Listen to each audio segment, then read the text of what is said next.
नमस्कार दोस्तों, आज हम डिस्कस करेंगे इकोनॉमिक अनसर्टेनिटी और इसका इम्पैक्ट रियल एस्टेट पर क्या पड़ रहा है और आगे आने वाला मार्केट कैसा बिहेव करेगा।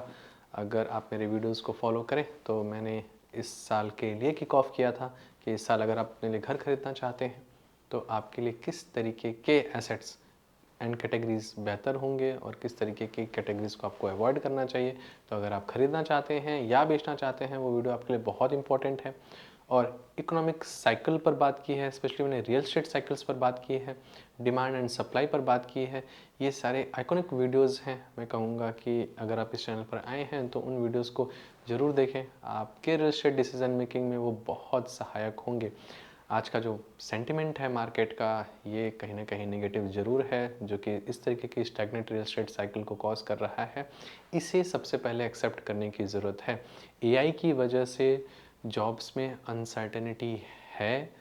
आगे आने वाला टाइम स्पेशली आईटी सेगमेंट में कैसा होगा, किस तरीके के नए जॉब्स बनेंगे नहीं बनेंगे, उनका स्केल क्या होगा, यानी कितने ज़्यादा लोगों को वो जॉब देगा और किस सेगमेंट के जॉब्स ऑफर करेगा। इन चीज़ों पर जब तक क्लैरिटी नहीं आ जाती तब तक हम आईटी के को गॉन नहीं कह सकते और IT is still high paying job ये भी नहीं कह सकते। और यूएस की वजह से जो अनसर्टेनिटी पूरे के पूरे वर्ल्ड में आई हुई है, इसका भी इम्पैक्ट कहीं ना कहीं इंडियन इकोनॉमी पर भी पड़ा है, चाहे यूरोप या चाइना, हर जगह पड़ा है। और चाइना भी अपने कुछ प्रॉब्लम्स में जूझ रहा है, रशिया भी जूझ रहा है। तो इस तरीके का जो वर्ल्ड फोरम है वो कहीं ना कहीं परेशान है और in the same way Indian economy भी अब स्ट्रगल करती हुई दिख रही है। यूरोपियन यूनियन के साथ जो भी ट्रेड एग्रीमेंट हुआ है वो अपने आप में एक अच्छी चीज़ हो सकती है और in fact government is pushing forward to provide direct benefits to the tax payers. अब ये कल बजट सेशन में हमें पता चलेगा कि ये किस तरीके के बेनिफिट्स टैक्स पेयर्स को प्रोवाइड किए जाएंगे और इसका इम्पैक्ट रियल एस्टेट पर और बाकी मार्केट्स पर कैसा रहेगा। और आरबीआई ने भी सब्सिक्वेंट रेपो रेट्स कट्स किए हैं और आगे आने वाले टाइम में भी ये रेपो रेट कट्स होने वाले हैं। तो रियल एस्टेट का साइकिल ये बेरिश है, ये हर एक तरीके से सिग्नल्स मिल रहे हैं और हमें इसे एक्नॉलेज भी करना चाहिए। IT 100% of the real estate market govern नहीं करता, इनफैक्ट मुझे लगता है कि 25% से कम ही करता होगा कंट्रीब्यूशन, बट सेंटिमेंट्स ज़रूर हर्ट करता है। और ऐसे लोग जो इन जॉब्स की वजह से इम्पैक्टेड नहीं भी हैं पर आईटी के टच में हैं, ऐसा जो किसी के सर्कल में आईटी की जॉब में हो उससे टच में हैं, तो वो सेंटिमेंट्स कहीं ना कहीं कैरी फॉरवर्ड हो जाते हैं ऐसे लोगों में भी जिनकी जॉब में कोई इम्पैक्ट नहीं पड़ता। और इस तरीके की सिनेरियोज हम देखते हैं। यस, जैसा कि मैंने बताया आपको कि अगर आप रियल एस्टेट साइकिल वाली वीडियो देखेंगे तो ये हर एक एसेट की साइकिल होती है, ऐसे इंडियन इकोनॉमी की भी साइकिल है। गोइंग फॉरवर्ड ये रिटर्न्स बहुत बेहतरीन देंगे और आप इन रिटर्न्स के सबसे फर्स्ट बेनिफिशियरी कैसे हो सकते हैं इसको भी मैं इसी वीडियो में ज़रूर बात करूंगा। पोस्ट कोविड जो हमने रियल एस्टेट में बूम देखा, वहाँ पर बहुत सब स्टैंडर्ड प्रोडक्ट, एवरेज प्रोडक्ट और बहुत अच्छे प्रोडक्ट सभी रातों रात बिक गए। बहुत अच्छे प्रोडक्ट में तो खरीदने का मौका भी कई लोगों को नहीं मिला। तो ऐसे केस में जब आप साइकिल की दूसरी साइड देखते हैं, यानी कि जब डाउनवर्ड्स या स्टैग्नेंट मार्केट स्टार्ट होता है, तो एक्चुअल कैटेगरीज ये विजिबल होने लगती हैं कि आपने जब उस समय इन्वेस्ट किया था तो क्या एक्चुअल प्रोडक्ट की कैटेगरी आज है। तो अच्छे प्रोडक्ट्स ने बहुत अच्छे रिटर्न्स दिए हैं और सब स्टैंडर्ड प्रोडक्ट्स ने निगेटिव में रिटर्न्स भी दिए हैं। लोग लॉस बियर करके एग्जिट करना चाहते हैं। तो आज का मार्केट इस तरीके की अपॉर्चुनिटीज़ प्रोवाइड करता है।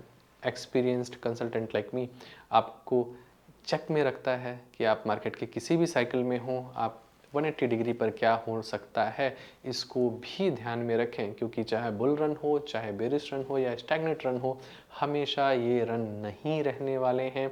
ये हमेशा साइक्लिक होते हैं। ये साइकिल कितने सालों में कंप्लीट होगी ये प्रेडिक्ट कर पाना काफ़ी मुश्किल होता है। मैंने कोशिश भी की है। अगर आप पिछले कुछ वीडियोस वगैरह देखें तो आप प्रेडिक्ट भी कर पाएंगे कि मैं इसके बारे में क्या सोचता हूँ। आज का रियल एस्टेट मार्केट हमें ये अपॉर्चुनिटी प्रोवाइड करता है कि आप बहुत अच्छी कीमतों पर बहुत अच्छे प्रोडक्ट में एंटर कर सकते हैं।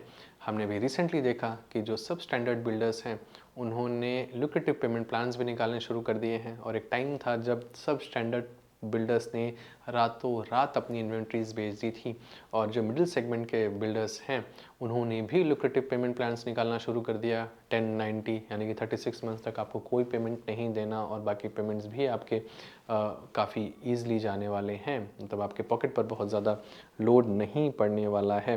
क्या उनमें इन्वेस्ट करना चाहिए नहीं इन्वेस्ट करना चाहिए इसको हम कभी और बात कर सकते हैं, but at least just try to understand कि where the market is heading. और जो बहुत अच्छे बिल्डर्स हैं अपने अच्छे प्रोडक्ट के लिए उन्होंने पार्ट पेमेंट प्लान का ऑप्शन लाना शुरू कर दिया है, चाहे 30-40-30 वाली बात कर लें या 30-30-40 वाली बात कर लें। इस तरीके के पेमेंट प्लान्स भी हमें देखने को मिले हैं। हर एक payment plan construction link payment plan के कंपैरिजन में अपनी अपनी लोडिंग रखता है, यानी कि अगर पार्ट पेमेंट प्लान की बात करें तो लगभग 2% के आसपास ये कॉस्टली पड़ता है बिल्डर को। और हमने रिसेंटली देखा है कि बिल्डर ने बहुत ज़्यादा प्राइसेस वगैरह रिवाइज नहीं किए हैं, तो यानी कि बिल्डर जो बहुत अच्छे बिल्डर हैं अपने अच्छे प्रोडक्ट पर अपनी तरफ से कोशिश कर रहे हैं प्राइजेस में डिस्काउंट्स वगैरह ऑफर करके आपके कॉन्फिडेंस को बाई करने की कोशिश कर रहे हैं कि आप उनके प्रोडक्ट में इन्वेस्टेड हो जाएं। यानी कि 2% तो एटलीस्ट उन्होंने दिया, जहां पर आप प्राइस अगर निगोशिएट करने की भी कोशिश करें या कोई और चॉइसेस वगैरह भी माने तो आपको एग्जिट का रास्ता दिखाया जाता था। और क्या गोइंग फॉरवर्ड और भी अच्छे लुक्रेटिव पेमेंट प्लान्स आ सकते हैं? तो यस, बिल्कुल आ सकते हैं, पर क्या आपको इन्वेंट्रीज का ऑप्शन मिलेगा? I am not sure, right. तो इस तरीके के लुक्रेटिव पेमेंट प्लान्स में अपने आप को इन्वेस्टेड रखना, अगर आपका प्रोजेक्ट यानी कि जिस प्रोडक्ट में आप इन्वेस्ट कर रहे हैं अगर वो वर्ल्ड क्लास है, अपने सेगमेंट में एक नीश है, यानी कि बहुत ज़्यादा सप्लाईज उस सेगमेंट में नहीं है, तो ज़रूर टारगेट किया जा सकता है। बट ऐसे टाइम पर मिडिल सेगमेंट के प्लेयर्स या लोअर सेगमेंट के प्लेयर्स पर जाना, सब स्टैंडर्ड प्लेयर्स पर जाना एक बेवकूफ़ी ही होगी। ऐसे लोग जो आईटी की जॉब्स की वजह से इम्पैक्टेड नहीं है, उनको कॉन्फिडेंस सीख करना चाहिए प्राइजेस वगैरह को लेकर के और ऑप्शंस वगैरह को लेकर के, क्योंकि पोस्ट कोविड के बाद जो डिमांड में बूम आई है इसकी बात सभी करते हैं, बट जो कोविड के टाइम पर रेट्स थे उसकी बात कोई नहीं करता है, राइट। तो अच्छे प्राइजेस पर अच्छे ऑप्शंस, ऐसे लोग जो मेंटली फिट थे उस टाइम पर, इमोशनली फिट थे, उन्होंने डिसीजंस लिए थे और शायद इसी वजह से वो रियल एस्टेट का जो बुल रन था वहीं से स्टार्ट भी हुआ था। तो आपको क्या करना है आगे आने वाले टाइम में? Yes, payment plans will be lucrative going forward, it can be more lucrative, क्योंकि मैंने आज से 6 से 7 महीने पहले ही कह दिया था कि builders will offer lucrative payment plans, but builders ने भी बहुत पैसा बनाया है, इनफैक्ट ब्रोकर्स ने भी बहुत पैसा बनाया है रिसेंट बुल रन में। तो उनके पास होल्डिंग कैपेसिटी थी, उन्होंने 6-7 महीने तक डिमांड को ऑब्जर्व किया, अपनी सप्लाईज को चेक में रखा और अब शायद इसी वजह से ये पार्ट पेमेंट प्लान्स ला रहे हैं। क्या हमें 30-70 वाले पेमेंट प्लान भी दिखेंगे या 20-80 वाले पेमेंट प्लान भी दिखेंगे? अच्छे बिल्डर्स के अच्छे प्रोडक्ट्स में तो बिल्कुल भी नहीं मिलेंगे। अच्छे बिल्डर का कोई अब सब स्टैंडर्ड प्रोडक्ट मुझे आज के डेट में मार्केट में तो नहीं मिलता। तो यस, 30-70 तक एक्सपेक्ट किया जा सकता है, बट इन्वेंट्रीज वगैरह क्या ऑफर की जाएंगे ये देखने की बात है। आज के डेट में आप प्रॉपरली निगोशिएट कर सकते हैं, चाहे गुड़गांव मार्केट की बात करें, पुणे, मुंबई, बेंगलोर, हैदराबाद, जिनको मैं क्लोजली ऑब्जर्व करता हूँ, हालांकि बेंगलोर और हैदराबाद थोड़ा कम ऑब्जर्व कर रहा हूँ मैं आजकल, बट यस, इन सारे मार्केट्स में आप प्रॉपरली निगोशिएट कर सकते हैं। और मैं रियल एस्टेट में स्पेशली रीसेल डील्स के लिए बहुत ज़्यादा पॉजिटिव हूँ, क्योंकि आप निगोशिएशन की टेबल पर अपने ही जैसे आदमी से बात कर रहे होंगे जिसकी यही इनसिक्योरिटीज़ होंगी, और अगर आप इम्पैक्टेड नहीं हैं तो बहुत अच्छी डील्स प्रिक्योर की जा सकती हैं अपने लिए। तो be that intelligent guy who can procure a good unit at the good rates, right.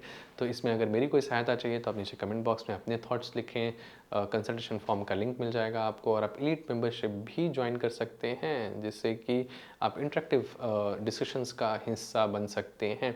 इस तरीके की बातें मार्केट्स वगैरह किधर टर्न ले रही हैं ये बहुत पहले मैं एलीट मेंबर्स के सेशन में कर देता हूँ, और यहाँ पर भी पब्लिक वीडियोज़ के माध्यम से कोशिश रहती है मेरी कि आपको भी गाइड किया जाए। पर आपके क्या थॉट्स हैं AI, jobs, real estate market और जो अनसर्टेनिटी है मार्केट पूरे इंडियन इकोनॉमी में, इनफैक्ट ग्लोबल इकोनॉमी में, इसको नीचे कमेंट बॉक्स में लिखें। अपने friends, family and WhatsApp groups में इसे शेयर करना ना भूलें। इसे लाइक करें और बेल आइकन दबाए बिना ना जाएं, क्योंकि जो बजट है, कल सत्र है, उस पर रियल एस्टेट का इम्पैक्ट का डिटेल्ड एनालिसिस मैं ज़रूर करूँगा। तो मिलते हैं अगले वीडियोस में, और भी बेहतरीन वीडियोस हैं, प्लीज़ उन्हें भी ज़रूर कंज्यूम कीजिए, आपके रियल एस्टेट डिसीजन मेकिंग में वो बहुत ही सहायक होंगे।